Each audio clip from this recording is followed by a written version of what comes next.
تو کہنے کا مقصد یہ ہے کہ ابراہیم علیہ السلام جیسی بڑی شخصیت اللہ کے نبی صلی اللہ علیہ وسلم کے پاس موجود تھی کہ نہیں؟ کیا اللہ کے نبی صلی اللہ علیہ وسلم نے ابراہیم علیہ السلام کی قبر پر چادر چڑھائی؟ کیا اللہ کے نبی صلی اللہ علیہ وسلم نے ابراہیم علیہ السلام جیسے بڑے ولی مسترد ولی کا عرس منایا؟ وہاں پر قوالی کی محفل جمائی؟ وہاں پر میلے کا بازار لگایا؟ وہاں پر فاتحہ پڑھی؟ میلاد کی محفل رچائی؟ اور وہ ولی ایسا ویسا ولی نہیں میرے بھائیوں کہ جب تک کہ آپ اس ولی کی سنت اور اس ولی کے بنائے ہوئے گھر کی زیارت نہ کریں آپ کا ایمان مکمل نہیں ہوتا ہے۔ 5واں رکن قرار دیا گیا ہے اس ولی کے بنائے ہوئے گھر کے زیارت کو، حج بیت اللہ، اس کو 5واں رکن اسلام کا قرار دیا گیا ہے۔ اگر آپ کے پاس استطاعت ہے وہاں پر آنے کی تو یہ رکن ہے اور فرض ہے، آپ مسلمان نہیں ہو سکتے ہیں۔ استطاعت کے باوجود اگر آپ حج نہ کریں تو آپ مسلمان نہیں ہو سکتے۔ تو ایسا ولی اللہ کے نبی صلی اللہ علیہ وسلم کے پاس موجود ہے، لیکن اللہ کے نبی صلی اللہ علیہ وسلم نے کبھی اس ولی کے قبر کی زیارت کی نیت کی کہ چلو کم سے کم ابراہیم علیہ السلام اتنی بڑی شخصیت، اور وہاں جا کے جس نے کعبہ بنایا، جس نے وہ گھر بنایا کہ جس گھر کے بارے میں اللہ تبارک و تعالیٰ نے فرمایا کہ یہ مکہ پوری کی پوری امن کی جگہ ہے، یہ سرچشمہ ہدایت ہے، مبارک ہے، شریف ہے، مکہ شریف ہے، امن والی جگہ ہے۔ اور اللہ رب العالمین نے اس شہر کی تو قسم بھی کھا لی، والتین والزیتون وطور سینین وہذا البلد الامین۔ کیا فرمایا کہ قسم ہے زیتون کی، قسم ہے تین کی۔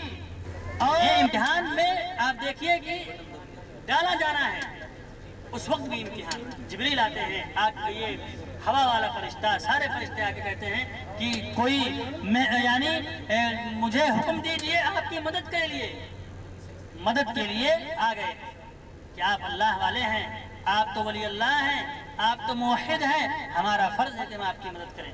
کیا فرمایا؟ کہا کہ رب دیکھ رہا ہے، مجھے آپ کی مدد کی ضرورت نہیں ہے۔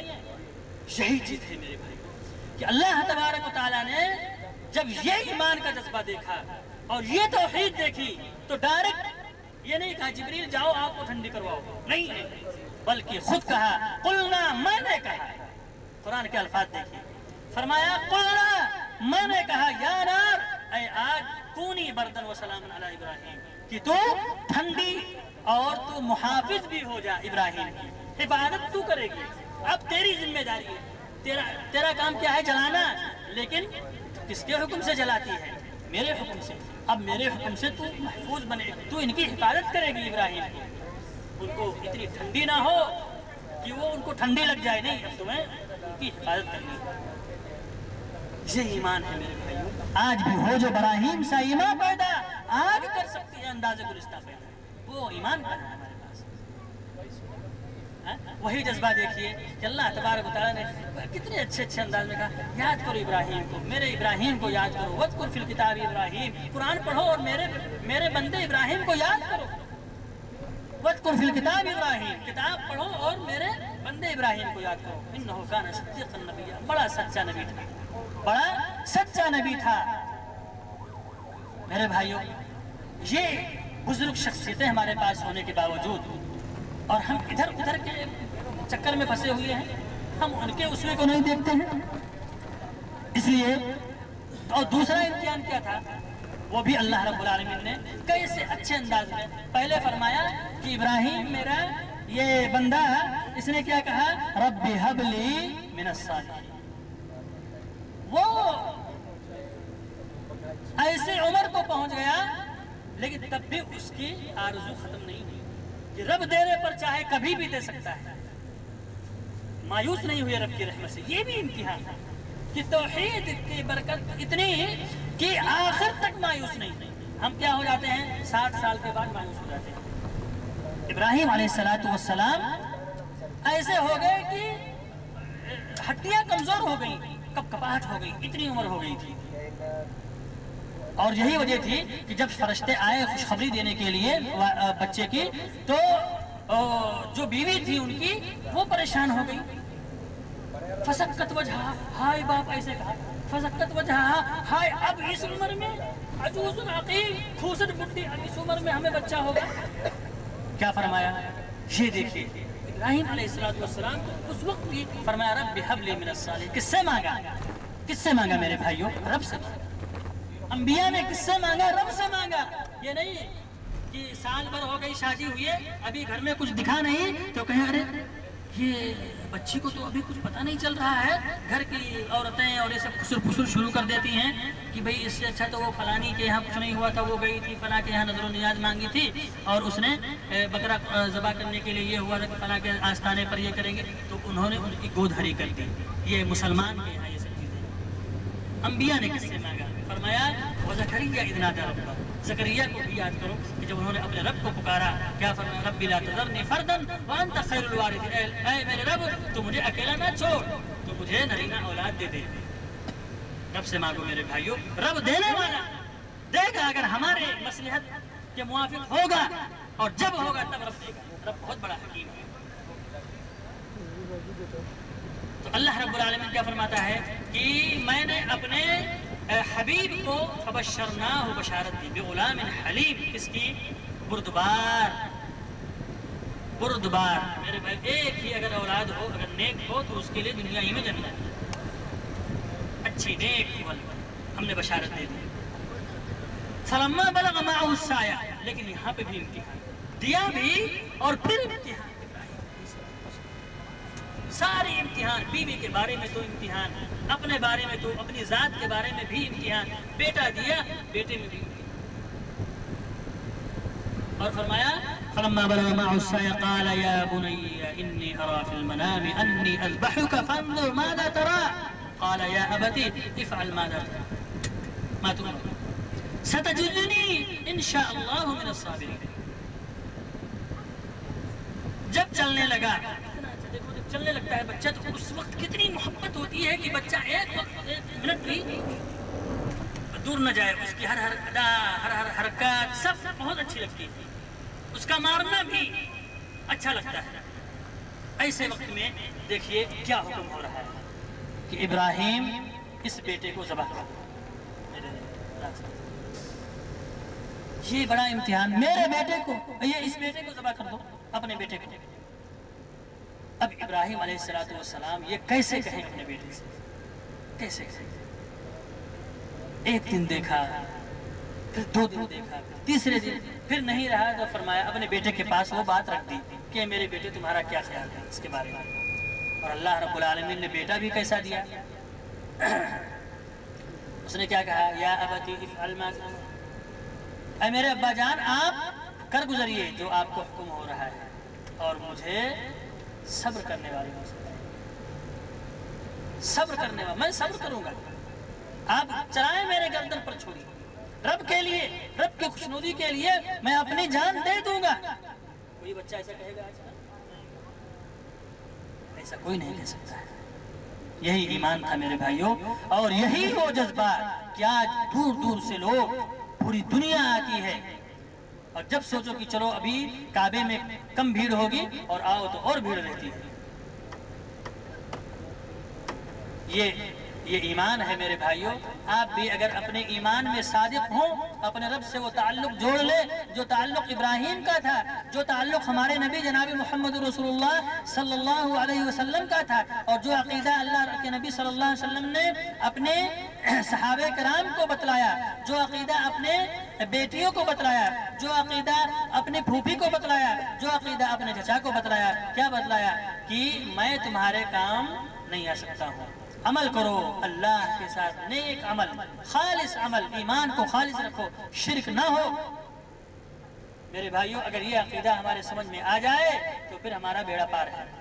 ہمارے عمرہ بھی قبول، ہمارا حج بھی قبول، ہماری نمازیں بھی قبول، ہمارے دعائیں بھی قبول، ساری چیزیں قبول ہوں گی. لیکن اگر یہاں پر خلل ہے تو پھر کتنے بھی آپ سجدے کر ڈالیں ایک بھی سجدے کا کوئی فائدہ نہیں ہوگا. کیوں؟ اس لیے کہ وہاں کنیکشن رب کے ساتھ نہیں ہے.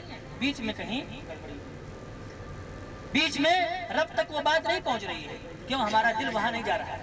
ہمارا دل تو یہیں نیچے لٹک جاتا ہے، پھر اوپر کیسے جائے گا؟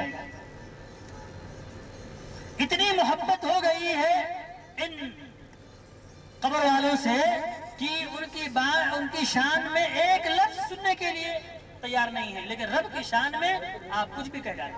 ان کی شان، یہ زمینی رب کے بارے میں آپ کوئی بات نہ کریں. وہ مردہ رب جو ان کے یہاں ہے اس کے بارے میں آپ ایک جملہ کہیں گے آپ کو ماننے کے لیے تیار ہو جائیں گے، لیکن رب کی شان میں وہ خود گستاخیاں کرتے جا رہے ہیں.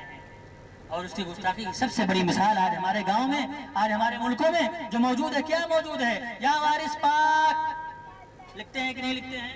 گاڑیوں میں لکھا ہوا رہتا ہے یا وارث پاک. یہ وارث کون ہے؟ یا خواجہ غریب نواز، یا غوث اعظم دستگیر، یہ سب لکھا رہتا ہے. بلڈنگوں میں محلیں بنائیں گے خوب بڑی بڑی اور لکھ دیں گے یہ ہمارے خواجہ کے کرم سے، یہ ہمارے پیرانے پیر کے کرم سے، یہ ہمارے غوث اعظم کے کرم سے، یہ ان کے کرم سے. لیکن ان نبیوں کو دیکھو، ان کا عقیدہ کیا ہوگا؟ یہ کہتے ہیں ھذا من فضل ربک، یہ میرے رب کے کرم سے. کسی ولی، کسی پیر، کسی بزرگ، کسی کی فقیر، کسی کچھ بھی نہیں، وہ سب محتاج ہیں، سب فقیر ہیں. اللہ نے خود فرمایا کہ سب کے سب محتاج ہو. یا ایھا الناس انتم الفقراء الی اللہ، کہ اے لوگوں تم سب اللہ کے محتاج ہو، سب کے سب فقیر ہو اللہ کے. وَنَحْنُ أَغْنِيَاءُ، میں دینے والا ہوں. اور فقیر سے جاؤ گے مانگنے، کیا دے گا فقیر؟ یہ سب فقیر ہیں، یہ سب محتاج ہیں اللہ کے، اللہ کے کرم کے. اللہ چاہے تو سارے مومنوں کو جہنم میں ڈال دے اور سارے کافروں کو جنت میں ڈال دے. کوئی بزرگ کچھ نہیں کر سکتا ہے. سمجھ رہے ہیں؟ کچھ نہیں کر سکتا ہے. سارے ولیوں کو، سارے نبیوں کو، سب کو اٹھا کر کے اگر جہنم میں ڈال دے اور سارے کافروں کو نکال کر کے جنت میں ڈال دے تو اللہ کے اس عمل کے آگے کسی کچھ بھی نہیں چل سکتی. یہ ہے اللہ. اللہ کسی کے سمرتھن سے اس کی حکومت نہیں ہے کہ اگر کسی پیرانے پیر کی بات نہیں مانے گا تو پیرانے پیر اپنا سمرتھن ہٹا لیں گے. خواجہ غریب نواز کی بات نہیں مانے گا تو خواجہ غریب نواز اپنی سمرتھن کھینچ لیں گے. کسی کی سمرتھن سے اس کی حکومت نہیں چل رہی ہے. اسی کی تو حکومت ہے کہ جس حکومت کو کسی کے سمرتھن کی ضرورت نہیں ہے. اور ملکوں کی مثال دیتے ہو، دنیا کی مثال دیتے ہو اس رب کے لیے کہ جس رب نے خود فرما دیا لا تضربوا للہ الامثال، اللہ کے لیے مثالیں نہ بیان کرو دنیا کی. اللہ یعلم انتم لا تعلمون، اللہ کو معلوم ہے، تم کیا جانتے ہو اللہ کی حیثیت کیا ہے. اور تم کہتے ہو کہ تم میاں اللہ تک کیسے پہنچ سکتے ہو؟ یہ ولی ہمارے وسیلہ ہیں. جس طریقے تمہیں چھت پر چڑھنے کے لیے کس کی ضرورت پڑتی ہے؟ سیڑھی کی ضرورت پڑتی ہے. اور یہاں پہ بھی دیکھو میرے بھائیوں، یہاں پر بھی اتنا بڑا دھوکہ ہو رہا ہے کہ جو وسیلے کے نام پر، وسیلہ کیا ہے میرے بھائیوں؟ وسیلہ جائز وسیلے. اللہ نے فرمایا کہ اے لوگوں ہم تک کیسے پہنچو گے؟ ہم تک پہنچو گے جب نبی صلی اللہ علیہ وسلم کے عمل کو دیکھو گے، نمازوں کے ذریعہ ہم تک آؤ گے، دعاؤں کے ذریعہ ہم تک پہنچو گے، قرآن پڑھ کر کے میرے قریب ہوگے. یہ وسیلے ہیں. نیک اعمال وسیلہ ہے، نہ کہ برے اعمال وسیلہ. شرک کیسے وسیلہ بن سکتا ہے میرے بھائی؟ شرک کیسے وسیلہ بن سکتا ہے اللہ کا؟ عبادتیں وسیلہ بنیں گی. آپ نیک بنے، موحد بنے، سب سے بڑا وسیلہ یہ ہے. توحید سب سے بڑا وسیلہ اللہ تک پہنچنے کے لیے، سب سے بڑا وسیلہ توحید ہے. اس کی مثال، آپ نے گھر بنایا، آپ نے گھر بنایا اور گھر میں چڑھنے کے لیے آپ زینہ بناتے ہیں کہ نہیں بناتے ہیں؟ وہ آپ بناتے ہیں نا، کہ کوئی بھی پڑوسی والا آ کر کے سیڑھی لگا کر کے اس پر چڑھے گا. داخل ہونے کے لیے دروازہ آپ بناتے ہیں، آپ کے پاس چابی ہوتی ہے کہ سب کو بانٹے رہتے ہیں کہ سب آئیں اور اپنے طرف سے دروازہ کھول کر کے اس میں سے جائیں. نہیں، تو معلوم کیا ہوا کہ جو دروازہ آپ نے بنایا ہے اور جس طریقے سے آپ راضی ہوں گے کسی کو اس گھر میں آنے کے لیے، وہ کیا مانا جائے گا؟ وہ شریف مانا جائے گا. لیکن اگر کوئی شخص پیچھے سے آ کر کے سیڑھی لگا کر کے اوپر چڑھنے کی کوشش کرے تو پورے محلے والے پکڑ لیں گے کہ یہ تو چور ہے، یہ تو چور ہے. تو ہاں اللہ نے وسیلہ بنایا ہے، اللہ نے وسیلہ بنایا ہے، جائز وسیلے ہیں. اس لیے ان وسیلوں کو تلاش کرنا چاہیے جو جائز وسیلے ہیں، جو شرافت کے ساتھ آپ اس گھر میں جا سکتے ہیں، اس کو تلاش کریں. چوری دروازہ نہیں، چور دروازے نہیں، چوری والے وسیلے نہیں. جو وسیلہ اللہ کے نبی صلی اللہ علیہ وسلم نے بتلائے ہیں کہ اے لوگوں وسیلہ تلاش کرو. وسیلہ کیا ہے؟ صبر، نماز، یہ سب وسیلے ہیں. قرآن کریم کی تلاوت وسیلہ ہے، صدقہ و خیرات وسیلہ ہے، حلال کمائی وسیلہ ہے، اپنے بچوں کی تربیت یہ وسیلہ ہے، جائز تربیت یہ وسیلہ ہے.